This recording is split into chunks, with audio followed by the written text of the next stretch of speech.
But instead of electricity, what runs through the wires is a pulsating green digital light. The image slows down. Parliament or Congress is highlighted, but slowly it becomes translucent, revealing rusty, stationary gears inside.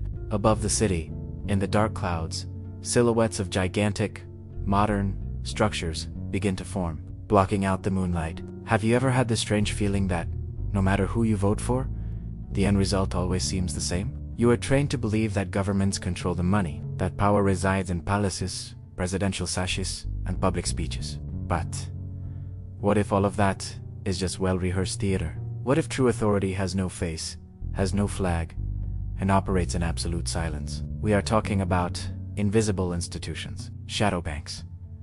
Entities that move trillions under the radar, buying influence and shaping the destiny of entire nations while you sleep. I know, it's a hard reality to digest, but if you feel there is something wrong with the system, if this search for the truth resonates with you, strengthen our community now. By leaving a like and subscribing, you aren't just supporting a channel, you are sending a signal that you want to understand the real machine, without filters. Your presence here is what allows us to continue exposing what no one else dares to say. If this subject makes sense to you, comment down below, I am watching. Because what you are about to see isn't taught in economic schools. They don't want you to know, but now that you are here, there is no turning back. Welcome to the world where money has no owner. It is the owner. Block 1, the parallel system. The bank that doesn't exist.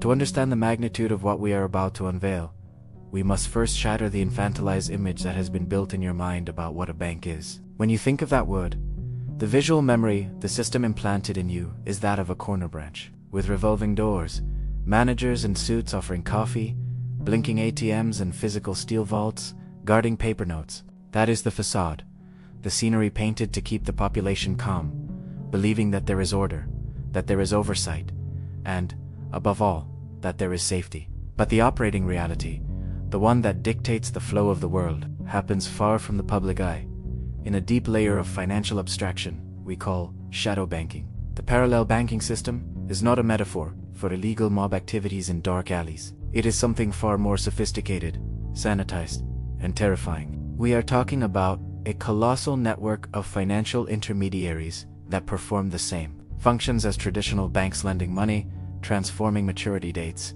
managing risput, who operate without the safety net, without strict regulation, and, crucially, without the transparency required of a public institution. This is the first major revelation that needs to settle in your consciousness. The money that moves the world is not sitting idle in deposits.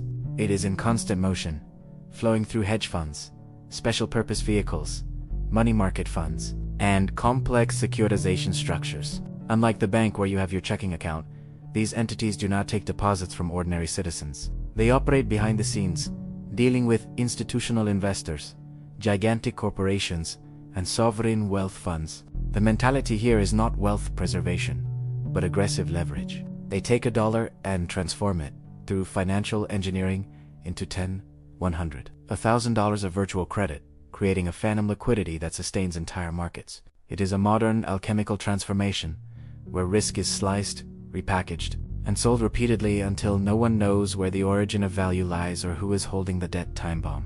You might wonder how this impacts your life, since you never signed a contract with a shadow bank. The hidden truth is that, although you don't see them, the decisions made in these silent rooms of glass and steel shape the price of the gas you put in your car, the rent you pay, and the stability of the job you hold. When the parallel banking system decides that a country's real estate sector is a promising asset, trillions of invisible dollars flood that market, inflating bubbles that look like prosperity, but are just hot air compressed by speculation. They create artificial demand, drive prices to stratospheric levels, and when they hit their profit target, they withdraw capital with the same speed they entered. The result? The bubble bursts, families lose homes, small businesses go bankrupt. But the shadow bank is already far away, allocating its resources to the next target. The impact is felt viscerally by those who work, while the profit is counted by those who speculate. And the most dangerous gear in this system is what we call rehab. In the normal world, if you put your house up as collateral for a loan, the bank holds that collateral. In the shadow world, the collateral you hand over is used by the lender to take out another loan, which in turn is used by a third party, creating an infinite chain of promises based on the same original asset. It is a house of cards where a single dollar bill serves as backing for 10 different transactions simultaneously. If one link in this chain breaks, the entire structure collapses in a domino effect. This was exactly the mechanic that nearly destroyed the global economy in 2008. And, contrary to what they say, the system was not fixed. It just became more complex, more opaque, and even larger. Today, it is estimated that assets under the management of this payroll system exceed the $60 trillion mark. That is more money than the GDP of all nations on Earth combined, except for the two largest superpowers. It is a financial leviathan that obeys neither presidents nor central banks. This journey to the center of the financial labyrinth shows us that the sovereignty of states is, today, a convenient illusion. How can a government plan its economy if a flow of foreign capital, larger than its annual budget, can enter or leave the country in milliseconds, altering exchange rates and inflation without warning? Shadow banks act like the weather, an uncontrollable force of nature for which governments only try to prepare, but never master. They operate in a regulatory vacuum, exploiting loopholes between borders, arbitraging legal differences between countries to ensure their profits are maximized and their liabilities. No, they don't need armies to bend a country to their will. They only need to tighten the credit tap. It is a form of silent conquest, where land is not occupied, but futures are captured. By understanding this, you realize that the financial stability sold to us is a fragile lie. We are walking on a thin layer of ice, and beneath us, giant sharks swim freely. They have no face, no flag, and no mercy. The only law they respect is return on investment. And while society argues about superficial politics, they continue operating the machine that actually decides who eats and who starves, who has a roof and who lives on the street. Revelations about this system are rare because it is designed to be boring, technical, and inaccessible, warding off public curiosity. But ignorance of this mechanism is what gives them power. Now I want to go even deeper into the subject, because after understanding how they create money out of thin air, we need to understand how they use this phantom money to buy something very real: your freedom and your country as sovereignty. If you are able to visualize this invisible structure operating above our heads, leave just one word in the comments. Parallel. Block 2: How to buy a stake without invading.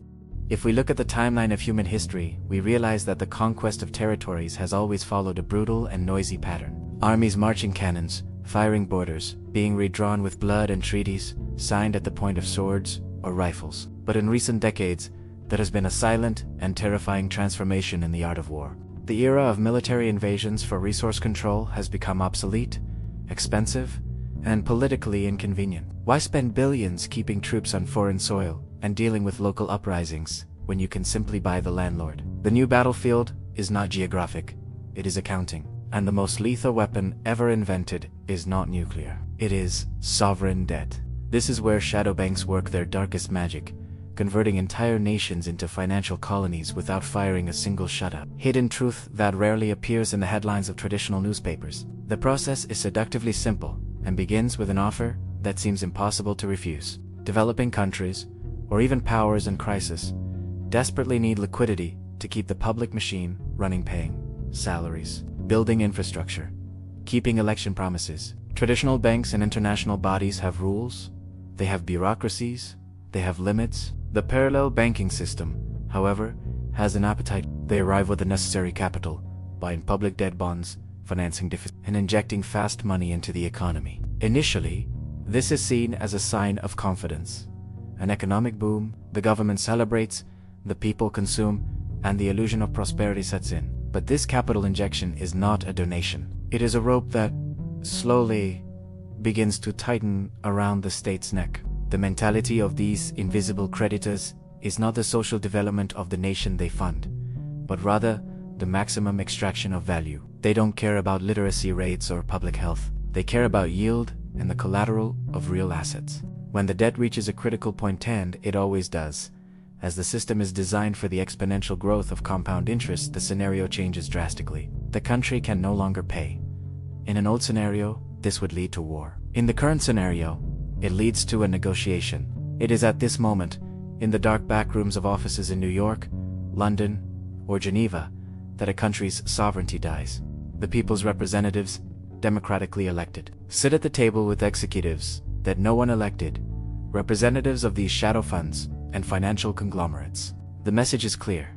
We can break your economy tomorrow. We can turn your currency to dust and halt your ports. Or ...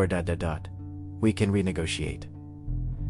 And renegotiation always comes with a price not found on the tag. The price is control. Political decisions cease to be made in Parliament and start being dictated by creditor memos. They demand structural adjustments. What does that mean in practice? It means the government must sell its most profitable enterprises, energy companies, water, telecommunications at rock bottom prices, often to subsidiaries of the very groups holding the debt. It means cutting pensions, closing schools, diminishing medical care, all to ensure there is enough cash flow to honor payments to the shadow banks. The state is sliced up and served on a silver platter. The impact on the common citizen is devastating, yet diffuse. You feel that life has become more expensive, that services have worsened, that jobs have vanished, but you cannot point the finger at a visible enemy. There is no foreign soldier on the corner for you to hate. There is only the market, this abstract and omnipresent entity that seems to rule above human laws. This is the perverse genius of this scheme. It keeps the facade of democracy intact. Elections continue to happen. Presidents continue to swap sashes. Television debates remain heated. But it is all a shadow theater. Whoever wins the election will inherit the debt and, with it, the orders from the true owners of power. The politician becomes merely a middle manager, whose function is to manage popular dissatisfaction, while ensuring the transfer of wealth to the top. It is a painful journey of discovery to realize that your vote, however legitimate, has a reach limited by the financial chains binding the country. Revelations from former ministers and dissident economists repeatedly showed the same pattern when they tried to challenge the creditors. They suffered speculative attacks that crashed the stock market and devalued the currency in a matter of hours, forcing them back, on their knees, to the negotiation table. What we are witnessing is the privatization of national sovereignty. A country that does not control its own finances is not a country. It is a bankrupt corporation under new management. And this management has no loyalty to flags, cultures, or histories. The only loyalty is to profit. And while the population argues over left or right ideologies, fighting amongst themselves on social media, the invisible money keeps flowing out, draining the nation's vitality like a silent parasite that the host doesn't even know exists. Now, I want to go even deeper into this subject because, for this system to work perfectly, this extracted money needs to go to a place where no one can touch it. A place where the laws of financial physics are suspended. If you have realized how this debt cycle affects the reality around you, comment just one word: sovereignty. Block tree, tax havens, where money becomes invincible. Where does all this money go that is drained from national economies through debt and speculation? If you think it returns to the country of origin to be reinvested in schools, hospitals, or technological innovation, you are still trapped in the logic of the old economy. The journey of capital extracted by the shadow banking system does not end in public coffers. In fact, that is merely where it begins to disappear. The final destination of this wealth is not a physical place you can easily find on a map, but rather a complex network of legal jurisdictions operating in the shadows of international legitimacy. We are talking about tax havens, or as experts prefer to call them, secrecy jurisdictions. These places are not just tropical islands with palm trees and beautiful beaches, although that is the cinematic image sold to us. They are, in reality, financial black holes designed with a specific legal architecture to make wealth invisible, untouchable, and, above all, untraceable. It is here that money loses its nationality and becomes a stateless force, free from the social obligations that bind the rest of us. The mentality behind this engineering is fascinating and terrifying in equal measure. The basic premise is the total separation between the location where real economic activity happens, where the worker sweated, where the product was sold, where value was generated, and the location where profit is legally registered. Through a labyrinth of shell companies, trusts, and foundations, shadow banks manage to transport trillions of dollars from a productive economy to a digital ledger on a server in the Cayman Islands, Luxembourg, or even the state of Delaware. In this process, a juridical transformation occurs. The money ceases to be subject to the laws of the country that produced it. It enters a gray zone where taxes are optional. The identity of the true owner is a state secret, and transparency is considered a crime. It is no exaggeration to say that a parallel world exists, a second financial earth floating above ours, accessible only to those who possess the correct access code and the necessary capital to pay the guardians of this gate. The impact of this institutionalized evasion is catastrophic for global societies. While governments debate spending cuts and tax hikes for the middle class, claiming a lack of resources. An incalculable fortune estimated in the tens of trillions of dollars sleeps peacefully in these refuges. It is a constant hemorrhage that empties the state of power and transfers sovereignty to a financial elite that answers to no one. And the most disturbing part is discovering who protects this system behind the scenes. We often imagine that tax havens are pariah nations, operating on the fringes of the law. The hidden and uncomfortable truth is that the greatest protectors of this system are the economic powers themselves. The city of London, for example, is not just a financial center. It is the heart of a global spiderweb of satellite islands serving as conduits for global capital to flee regulation. The United States, while publicly criticizing, maintains its own states as impenetrable secrecy havens. It is a double game where public rhetoric condemns evasion,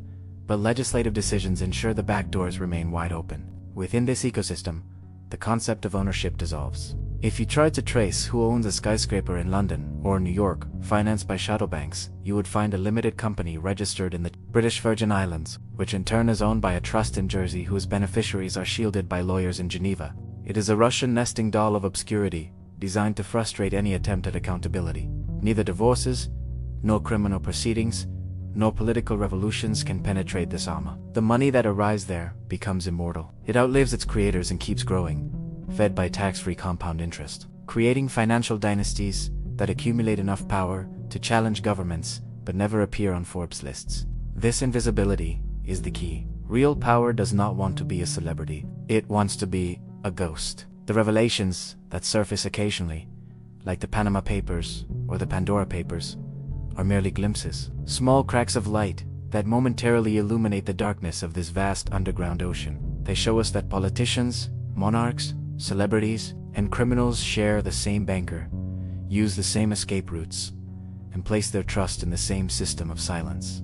But even after these scandals, little changes structurally. Complexity is the perfect defense. The system is so intricate, so boring, and so technical that most people give up trying to understand, accepting that this is just how the world works. But to accept this is to accept that democracy has a glass ceiling, above which the laws of social gravity do not apply. It is to accept that there is a class of untouchables who operate the control panel of the global economy without ever having to account for the buttons they push. And here we reach a crucial point. If they have the money safe, untouchable, and hidden, what do they do with it? They don't leave it sitting idle. They use it as ammunition. Now I want to go even deeper into this subject, because having the money protected is just the defense. The attack happens when they use this accumulated capital to exploit the flaws of the system they helped create. If the impunity of the system revolts you in any way, leave just one word in the comments. Untouchable. BLOCK. For manufactured crises, when collapse becomes profit. There is a fundamental flaw in the way we were taught to view the economy, an induced blindness that makes us believe financial crises are accidents, unpredictable storms, or calculation errors by greedy bankers who went too far. The official narrative always follows the same script. Something went wrong, the market panicked, everyone lost, and now we need time to rebuild. But this naive view ignores a hidden truth that operates in the deepest gears of the global financial system. For shadow banks, collapse is not a bug in the system, it is a feature. Economic disaster is not the end of the line, it is the harvesting season. If you look at global inequality charts over the last 3 decades, you will notice a disturbing pattern during periods of stability. Wealth concentrates slowly, but it is during acute crises that the largest and fastest transfer of wealth in history occurs. Chaos is not the enemy of profit. For the invisible financial elite, chaos is a ladder. The mentality governing these backstage operations is cold, calculating, and predatory. It functions like a macabre respiratory cycle of expansion and contraction. First, there is the injection phase. Parallel banks and their associates flood the market with cheap credit, low interest rates, and complex financial instruments. They finance mortgages, leverage tech companies, inflate real estate and stock values. Everything looks wonderful. It is the phase of euphoria, where the middle class feels like it's getting rich.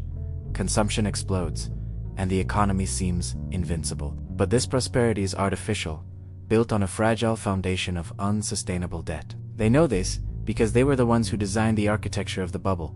They watch asset inflation with the patience of a predator waiting for the prey to fatten up. Then comes the sudden decision to pull the rug. The turning point: liquidity is drained.